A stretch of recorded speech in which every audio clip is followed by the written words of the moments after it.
Hey guys, today we're going to use the foot as a way of diagnosing the liver. And of course, my disclaimer here is that you're not really diagnosing a liver disease. You have to go to the doctor and have them do tests to figure that out.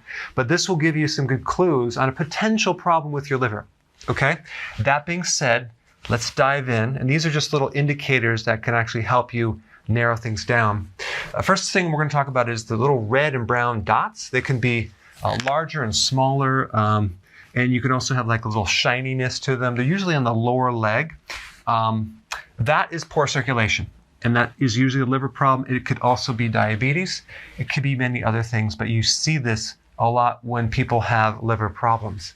So the actual appearance of the lower leg and the foot gives a lot of great information about the overall health of the person, because the heart has to send blood all the way down to your feet and then back through the vascular system.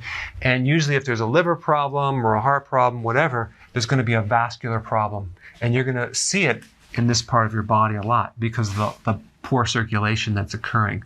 So a lot of these problems happen at the greatest distance from the heart. And also even with diabetes, for example, you see neurological problems in your feet and your hands because of that fact, because it affects the distal fingers, which is the point furthest away from the heart. Okay, so you'll see red and brown little discoloration type specks on the lower leg, and then something called spider veins, or another name would be spider nevis, which usually see this in cirrhosis. And what's happening to the liver is you're building up a lot of estrogen, and too much estrogen can affect the vascular system. So you can see varicose veins and spider veins, and you can see them in the lower legs. Then we have cracked heels, okay?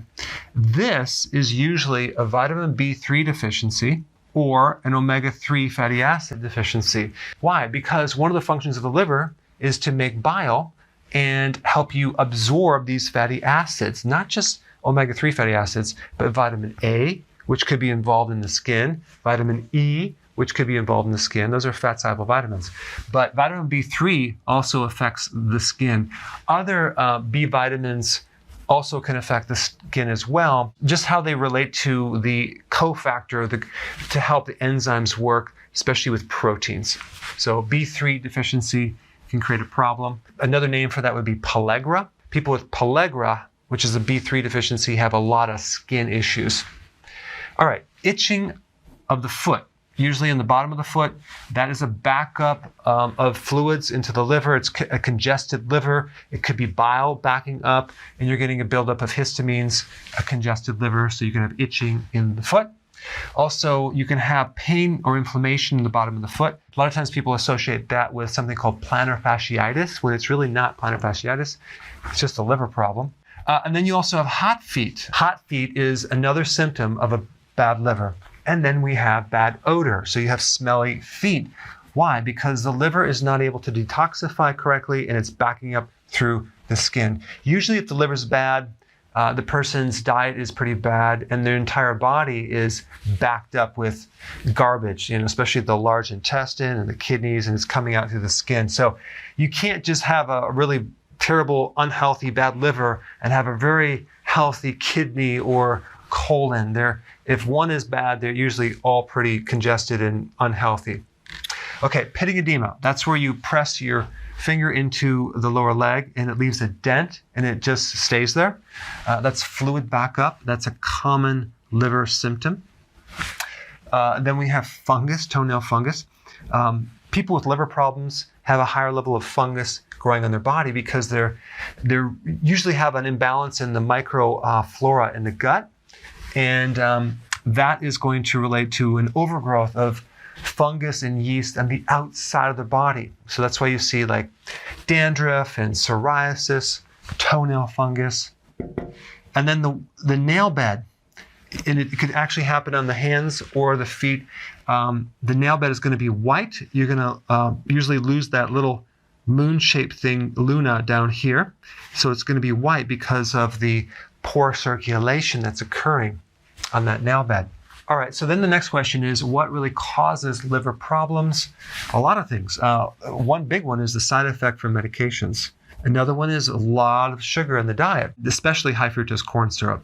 cooked foods. So if you're just having canned foods, which are pasteurized, and you're not having anything raw, that's eventually going to be very, very hard on the liver and the kidney. And also a lack of any vegetables. And if you're eating junk food combined with that, you have no enzymes to put in the body, no antioxidants from these vegetables. So that can be a problem. Excessive alcohol, that's a given.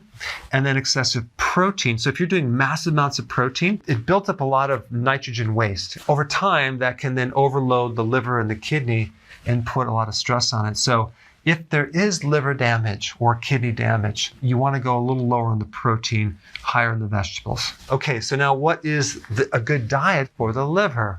Now, if you're new to my channel, click the link down below. I will show you a combination of a healthy ketogenic diet and intermittent fasting. Okay, so that's what I'm going to recommend. For those of you that are not new and you've been on my channel, if you watch a lot of videos, you already know this. You're on the program. You're already getting great success. So go ahead and put your comments down below so the new people can see that that really does work. All right, thanks for watching.